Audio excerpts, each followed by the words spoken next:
kind of told Jim, I'll empty your trash, I'll run numbers, I'll do anything. And he was buying real estate assets for 20 cents on the dollar from the RTC in the mid 90s. And we ended up being able to buy some things, and I did some asset management, and we ended up doing a bunch of really fun deals in the 90s, buying office buildings and filling them up. And then the 2.0 version, when Jim and I started in like 2000, when we bought a 5-acre office mall in Portsmouth, New Hampshire. We've always been kind of path of progress developers, going into areas where, the story might not quite have been told yet, but we can kind of try to connect the dots on why things would happen, or things could be more advantageous, or a place for development.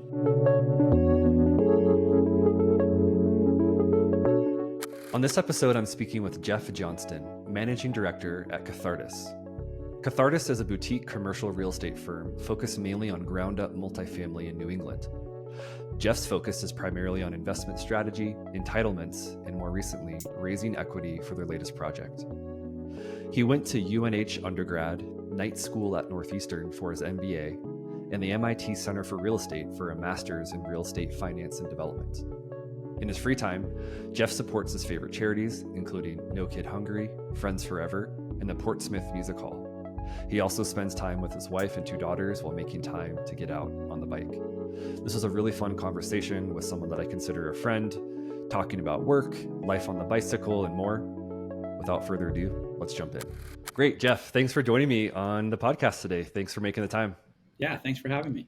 I think it's been maybe a year now where I've been trying to get you on Transforming Cities. I finally pulled your leg enough and met you in person, and maybe we've talked enough cycling at this point to make it worth your while. So yes, I really appreciate your time today. Well, you're generous, and I'm happy to be here and have a conversation with you. I enjoy the content, and it was great meeting you in person at Jim's conference there last year. Well, I want to just get right into it. I love hearing a little bit about your backstory, where you grew up, kind of where the lessons started for you. So set the stage for us about your life, early days. Yeah, I grew up north of Boston in a small suburban town called Westford. Went to public school, went to public college. I think I said earlier, I was kind of an unremarkable athlete, unremarkable student, but enjoyed sports. And from there, I got into real estate at UNH. I was my senior year. I was an intern for the Kane Company, which is a Seacoast, New Hampshire brokerage company. And now which has grown to be super successful. And then was laid off in the 89 crash and started to work for a regional office operator called the Flatley Company, and kind of cut my teeth leasing office space in 1989 and 1990, which was a lot of fun. And got in through the back door, got waitlisted at the MIT real estate program, went back through there, and then was able to meet my now partner, Jim Goldenberg, just after he had started Cathartes, and have been here for, almost 30 years. Yeah, that's really cool. I want to circle back to the origins of real estate for you. Did you have any family members or friends that were involved in real estate in the sort of early years, so to speak, that got you, I don't know, taking a look at real estate or kind of understanding it through a different lens? Yeah, my father was a broker, a residential broker, and he sold his business to my uncle, who had 7 or 8 offices. And my uncle was just this wonderful guy and was very successful. And I think I got to my senior year in college, and said, what am I going to do when I grow up? And she said, I want to be like my uncle. So he was in the real estate business. And when I was cold calling firms to try to figure out if I could get an internship, I landed on this Kane Company, and they happened to be doing commercial. So I kind of learned the commercial leasing and office leasing through them. But yeah, there was definitely a family presence in that helped me, guide me in the real estate. Okay. Direction.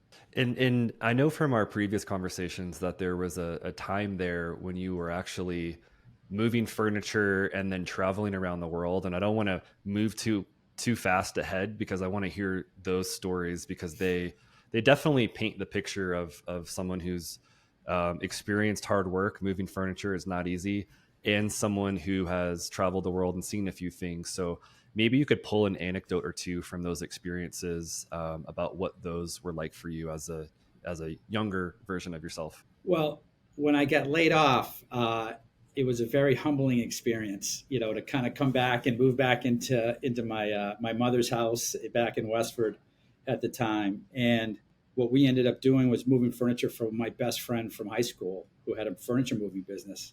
Did that for 3 or 4 months, was able to save enough money up, and the two of us backpacked through Europe, and ended up, he had to come back and actually get a job, and I went into Dubrovnik in Yugoslavia, then went down into Crete, and just, I can't say I have any anecdotes other than it was a great time to do it, and it allowed me to kind of zoom out a little bit, if you will, from my small little town, and it was just a great experience, kind of be on my own and experience in the world.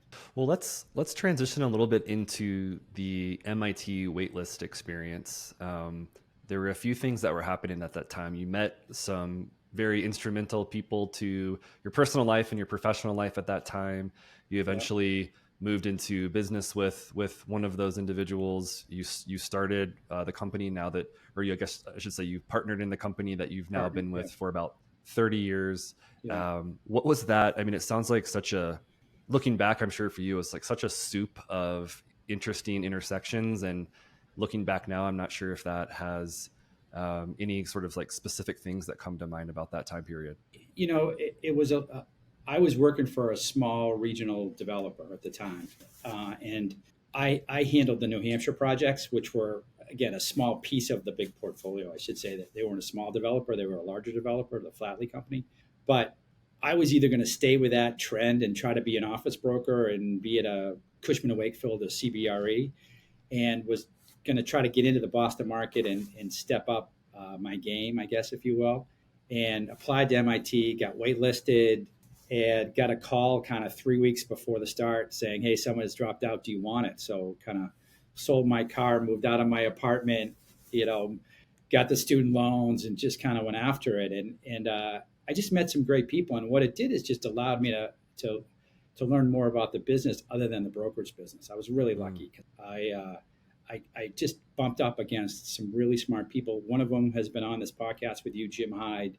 Jim has built just a really fantastic platform of, he calls it small scale development, but he's written a book and created a community that I'm really proud of him. And it's been fun to watch him grow, and lucky enough to stay friends for a long time. And if anyone wants to check out that episode, Jim Hyde was on with us. He is sort of the godfather of the building small movement, and has the small scale development forum, I think twice a year right now. And the next one's coming up here 2024 in Bend, and then I think he's just released his fall location so we'll leave a link to that in the notes. But let's talk about the history of what you've been doing the last 3 decades, and I'm always fascinated with how it came to be, sort of the origin story of that partnership and what that looked like. And then I have a follow-up that has to do with the name of the business itself. But let's start with how the two of you connected and sort of decided to start what I think you called the 2.0 version of the. Yeah. Jim Goldenberg started the business, again, 32 years ago or so.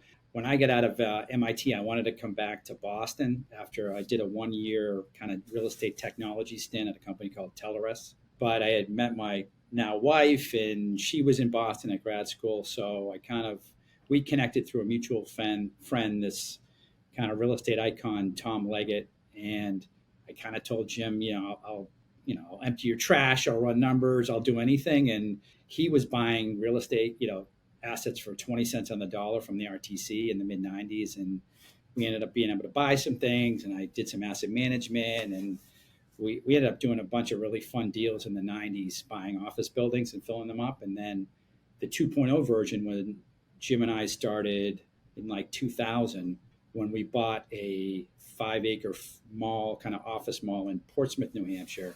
And that ended up being just we hit that. We've always been kind of path of progress developers, going into areas where, the story might not quite have been told yet, but we can kind of try to connect the dots on why things would happen, or things could be more advantageous, or a place for development. And the site that we bought ended up being 3 select service hotels and 150 units, all built in phases. It was very difficult, very complicated, but it was a blast, and we developed that from kind of 2006 to 2014. And I learned a lot. I was kind of the point on that project. And that was really the engine that got us into where we are today, which is primarily residential ground up multifamily. Let's put a pin in that really quickly and talk about the name. I'm always fascinated by naming and what things mean in the beginning, and if they change over the years, over the decades in your case. And so I'm curious, was there an initial meaning that has lasted the decades, or has it changed? So this was not my name. This was Jim's name. Now you have to remember, in the '90s, Sam Zell was the famous vulture funds, right? So everybody was buying things from the RTC, as I mentioned earlier. So Cathartes is vulture in Latin, but in today's world we say it's Latin for overpay. So that's what we use when we buy property right now. So it's not there's not a lot of vulture buys out there right now, but that was the origin story. Okay, fair enough. Well, let's nice dovetail into Portwalk Place in Portsmouth. Yeah, big project, the one that you're sort of referring to there. Set the table for us on this. It was a massive project for you. Like you said, you ran points on it. Give us the data or the overview, however you choose to kind of break that down for the listener.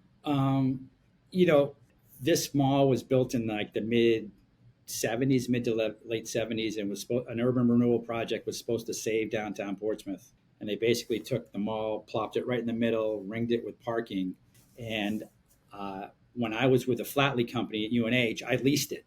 And so I had the benefit of kind of knowing what was there. So my former boss, Mr. Flatley, bought it, took out the retail tenants, basically put in office tenants. There were some retail, but when this became available, I went to my partner Jim and said, I don't know what we could do with this thing, but it's always full because it's got 5-to-1 parking, and Portsmouth is kind of a cool area. And so when we purchased it just after, I think, early 2002, we put it under agreement just after 9/11, and there was a lot of drama around it. We're going to drop it or leave it, but we ended up closing on it. We got immediately approached by a developer that wanted to build a hotel on it. And so we were going to carve out 1 acre, and it was going to be a great deal because it would have given us all our equity back. And just before the closing, that developer said, you know what, I want to get an appraisal for the land. Or it was enough of a pause for Jim and I to say, geez, do you think we can figure this out ourselves? And we took a step back, and the developer that wanted to buy it was able to be our development partner. They were great to work with. And we built Hilton Garden Inn, 130 units. And that's where we met our partner XSS Hotels for the other 4 hotels we've built, because they had built that project. So it was built in phases over time. That's how we got into the select service hotel business, and it allowed us to really understand the complications with ground level restaurant and underground parking, and we've used that as a calling card to go into other communities and show what we can do. And I think you said that there were also a couple dozen condos attached on that project as well, and everything sort of funneled into or through the lobby as well. So I think you mentioned to me that a family could buy a small condo, right. And then with additional family visiting, they could stay at the hotel, and kind of everyone's could be there together and kind of doing vacation or whatever it is. So I thought that was a really smart move. Yeah. It had been done for years with higher end brands. We had a little sliver left over from the hotel development. So we were able to get 21 or 22 condos, and we connected the lobbies at the basement, at the ground level. And it was just kind of a nice feature. And it took a little work from the brands and the condo to allow those connections. But once it happened, we found that, some of our condo owners would be at the bar at the Hilton Garden Inn or get their paper delivered so they could walk over as an empty nester market and get their paper and talk to the front desk staff. And it was nice. Thanks for listening to this episode of Transforming Cities. Brought to you by Authentic, delivering premier multifamily brand experiences and smart digital marketing. Authentic's proven approach accelerates leasing velocity, boosts rental rates, and increases long-term value. You can find out more at AuthenticFF.com. And by Charles Gate, the multifamily investor's secret weapon to help underwrite, go to market, and operate projects that generate market-beating returns. With an adaptive staffing model and on-demand leasing teams, Charlesgate empowers a better resident experience at an efficient cost structure for today's owners. Visit charlesgate.com for more. That really sort of starts to get us into this idea of smart living and hospitality and some of these concepts around wellness and just living better. You mentioned kind of community, connecting with folks down in the lobby. It sounds like your company has actually made that a mission or a calling card, as you would say, for the projects that you work on and sort of what you're looking to do in the future. I'm curious to dig into that a little bit more and hear from you where that stemmed from, where that originated from. Was it sort of a collective company effort, or is that something that yourself or another coworker identified early on and you've now decided to really push that theme forward? Yeah, it's kind of happened organically. We're lucky at Cathartes, while we're kind of a small team on the asset management side. Jackie and Sarah that head that up are really in tune with kind of the programming and the community efforts. And what they've done is early on, we found that it was really tough through the property management company to do these events. So we went out and got an event planner and ended up doing these events through the just to take it off the property manager's plate. Because I don't know who we ran into, but they chatted with us about kind of the loneliness epidemic, where you can kind of go up into your apartment, and this is before even COVID. It was like, you can binge watch Netflix or Game of Thrones and do Uber Eats, and you never come out of your unit. If you can get people out of their units, engage with other people, it's a great retention tool, and it just makes for a happier community. The other thing that was big for us when we built the Portwalk project, we had those select service hotels with the apartments. And one year we opened up a leasing position, and one of the front desk people from the hotels applied for that. And Meredith, her name was Meredith, she came over and worked for us. And the hospitality, it was way before everybody was talking about hospitality. It's like, she's really good at this, right? The whole hospitality component.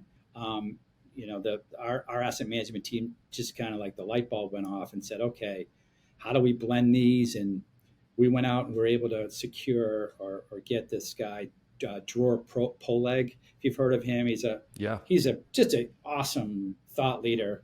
He happens to be a huge Celtics fan. And so before he blew up in 2020, whenever he released his book, we got him in 2019 to come to Portsmouth. His book is Rethinking Real Estate, I think.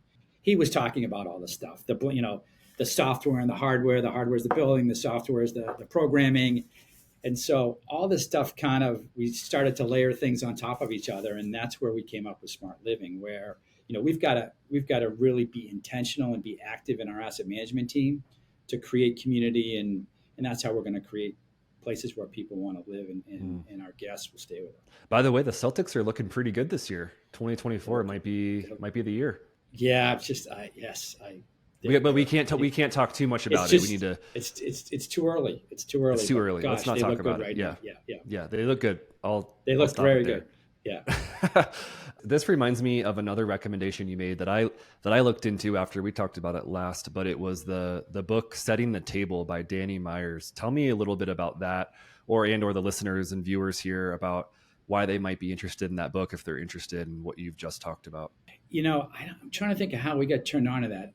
We are involved with a group called Share Our Strength, who does, food insecurity. And one of the founders, Billy Shore, knew Danny Meyer, and I think he recommended this book, Setting the Table. And, what we enjoyed about it is just talking about his customers as guests and creating opportunities for them to just have special moments within it. So I think as we got more in the hospitality side, that book ended up, we read that book one year for our corporate offsite and chatted about it and have given it to our property managers. And, Danny Meyer just seems to do it better than anybody else on the hospitality side. He's created a special brand, and people just have extraordinary experiences in his restaurants. And those are the types of things we want to do when people interact with our properties and our communities. These types of themes are definitely themes that Jim Hyde talks a lot about.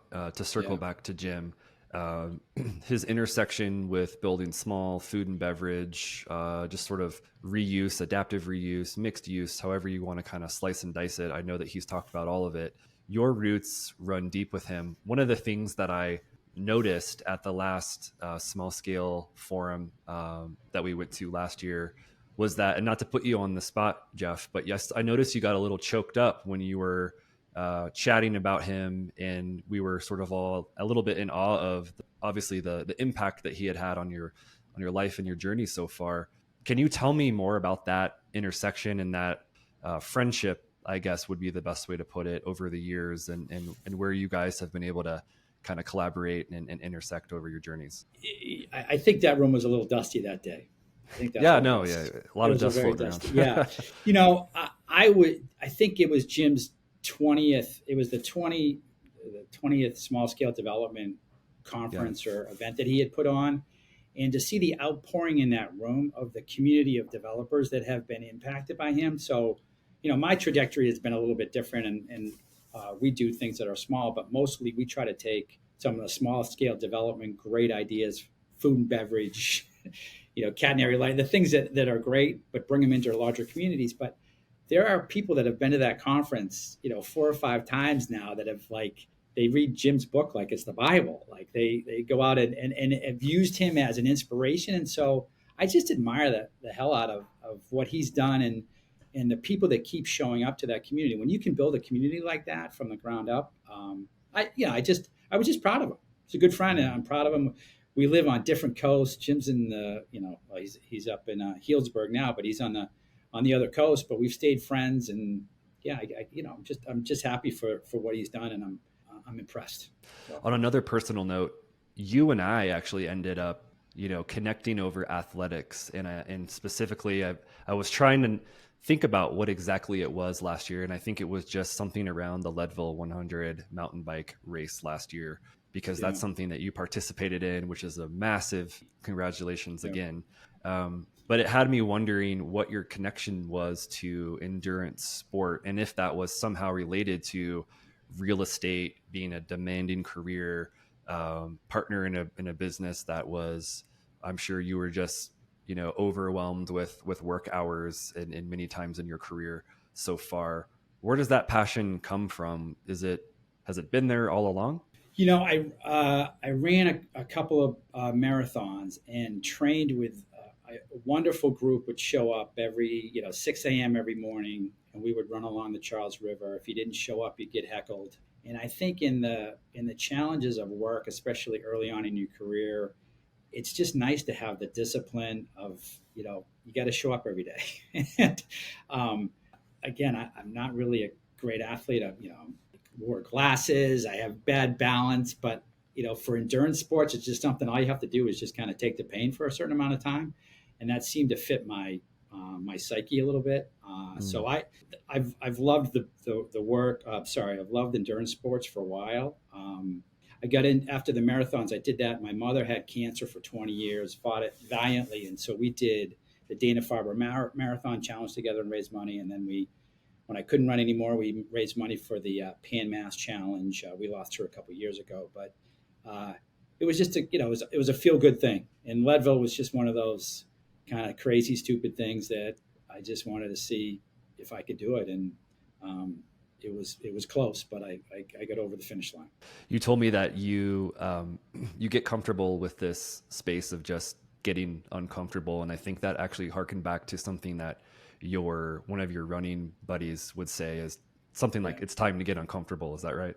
Yeah, our buddy Bobby, who was kind of the big toe of the running group, every Wednesday we had speed workouts, and he'd look back at everybody and say, "Okay, boys, it's time to get uncomfortable." And he'd take off, and we'd do whatever interval that we'd have to do, and be choking and gagging on the way back across Boston Common. But that was his. I got to quote him or give him credit for that comment. And for the listeners or the viewers, Jim is heavily underselling himself. I think you did 5 Bostons. I think you were quoting me, 3:30 marathons. You did Leadville last year. Good athlete, not average, not mediocre by any means. So give yourself some credit. Thank you. It's fun. Yeah. You bike. What do you like about biking? I mean, why do you get on the bike? Same reasons, you just kind of, you get to put everything aside. You can focus on just a very few things that you think you can control in the moment. Your breathing, how you feel, your cadence, and what's in front of you, if you're on the road. And I think you and I probably are in the same headspace. When you stare up a giant climb, you kind of think, okay, time to get uncomfortable. Let's go do this thing. Let's tackle it. And you do that enough, you have the endurance reserves and the mental fortitude, I think, to just kind of go after it. Do you come up with good ideas when you're on the bike? It depends on the workout, but I would say Yeah. it Yes, fair allows enough. me Yeah. allows me to sort of clear out the sort of the noise. I like to think of it as a defrag session where you Yeah. can kind of just, the things that don't really matter tend to fall away, and the things that do matter come into focus.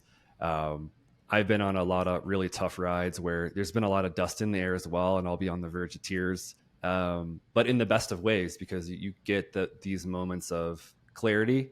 And I think I'm always seeking that now when I get on a bike. Yeah. I agree. It's great stuff. Well, let's pivot back to real estate. You Okay. have been in the space for a long time now, and I'm curious how you see the business of real estate changing, especially right now, 2024. There's a lot of things that have been changing. What would you say to the new generation of real estate professionals or individuals that are thinking about getting into the space, dipping their toes in? Because there's probably a lot to think about and a lot to say there. Yeah, it has changed. I mean, over my career, one of my jobs or one of my roles was entitlements, and the entitlement world changed dramatically with social media and the kind of enragement, engagement, attention economy. So it's more difficult. You've got to be more thoughtful about how you go about entitling property, meeting with neighbors. One of the Boston developers calls it the shoe leather, going around and making sure that you get consensus for these, because you can amplify uh, reasons not to do projects. And so people can amplify that. So you need to come in with a really thoughtful strategy and how it's going to benefit the community. Relative to today's world, we're looking like a lot of companies that, how the AI is going to affect, running numbers. We used to do a ton of work in modeling in Excel, and now we're looking at, wow, geez, can you pump that same model into a chat GPT model and have it run different tables and do things? It's frankly, we don't know much about that, but it's something that we're exploring within Cathartes right now. Mm. Other than that, it's just this kind of hardware software thing. It's the stuff that Dror talks about. It's all the how technologies are going to affect the buildings, are going to connect. We use a company called Kobu, which is a way to connect all the community and connect the residents in the community, and how that's going to be important, in terms of the network effect.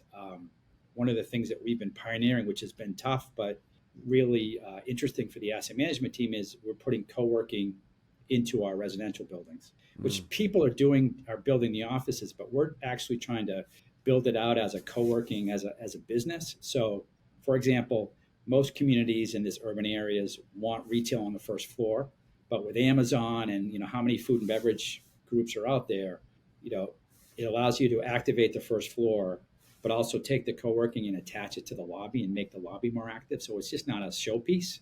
There's people coming and going. You have to solve issues of who gets access to the lobby, who gets access to the amenities and things like that. But we're having some fun with that. And now that we've got it in 2 facilities, we're going to hopefully have it in a 3rd on our new project.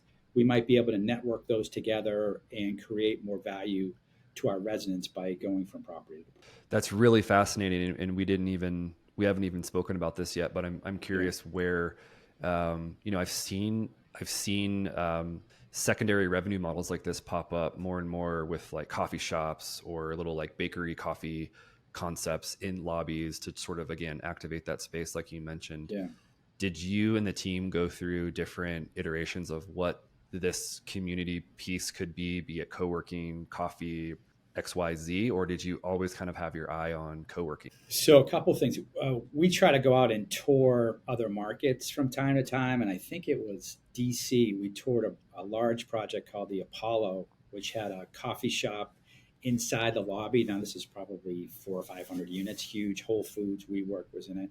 But we try to bring those ideas into our buildings. And so the food and beverage piece of that, we said, okay, this is important. We've got to figure this out. So small example is we get the local coffee shop in in Dover, New Hampshire with one of our projects, and they do the coffee offering within our cafe that's in the co-work. So we try to bring the outside community in, and our residents can use all the co-work. So they can go down there and, be a member, use all the copiers, use the conference room.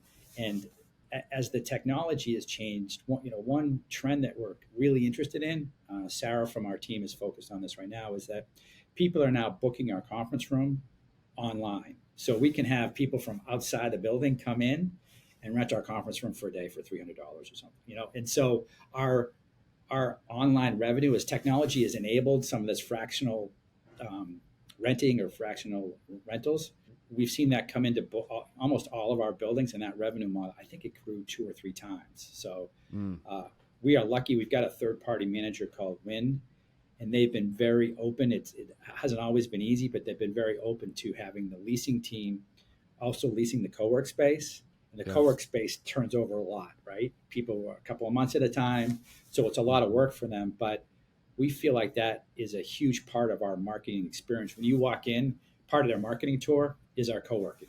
And absolutely. It's been successful. From an operational standpoint, I'm curious, do you think of those co-working spaces as call it property specific, or if someone lives in one property and they generally use that co-working space 80% of the time, but they're across town or maybe in a different location, are they able to pop into these other locations as well because it is a cohesive brand across these properties, or do you keep it fairly siloed, property specific? Being a branding guru, that's a big part of it. We haven't branded it yet, so it's the right question, but we do expect the networking effect, and that's something that Dror talks about. He talks about the office of the future really being a network of offices, a network of people. So if we can move people between the properties, and so, for example, Portsmouth, New Hampshire is just an awesome, there's hospitality down there. It's on the water. So if someone from our other community could come down and work there for the day, park in our parking facility and use things like Butterfly, that technology where you can do like a 1-day pass, all that stuff is doable. And the technology seems to be changing. I want to wrap up here with a little bit of rapid fire. I know that you have some good recommendations around books. I usually say, what's your number one book right now? But I think you actually have a couple of book recommendations. So let's have it. Give us your list. Well, I'm a big biography reader, so I'm trying to think of what books we talked about. For folks your age or younger people, I just read Psychology and Money. I would recommend that highly. I wish I had read that when I was younger. You mentioned Dror's book, Rethinking Real Estate. Atomic Habits by James Clear is great. And then I guess on a non-fiction, The Power of One. So those are some, if you're looking for some good books, all of those I would recommend. Awesome. One more I want to point out, because you've specifically mentioned to me that you finished it before Leadville, and it was David Goggins' Never Finished. What was that about? I listened to that. Was an audiobook. So I can tell you after I bonked and I was trying to fight my way back in to get under 12 hours, which is a debacle, as you know. He's got a line in there that's something like, stay in the fight. I just remember him going through my mind as I was trying to finish up and climb up power line. He's just like, stay in the fight, stay in the fight. It's great. I mean, he is some next level, but it's a great motivator, especially if you're doing these long events. And it's a good thing to listen to on the trainer as well. Okay. When you're doing hard Good workouts. Tip. Good tip. Yeah. Awesome. Well, it's been a pleasure. There's only one more thing to do here, and it's to roll out the digital red carpet for you. So tell the listeners what you're up to, where they can find you online, if they want to reach out or connect with you, how they can do that. Yeah, I'm not really on the socials that much, but I would say if they want to get to me, go to cathartes.com, CATHARTES, or just hit me up on LinkedIn. Awesome. Well, Jeff, thank you again for your time today. It's been a pleasure. I enjoyed the conversation. Thanks for having me. I feel really privileged. Thanks, and good luck.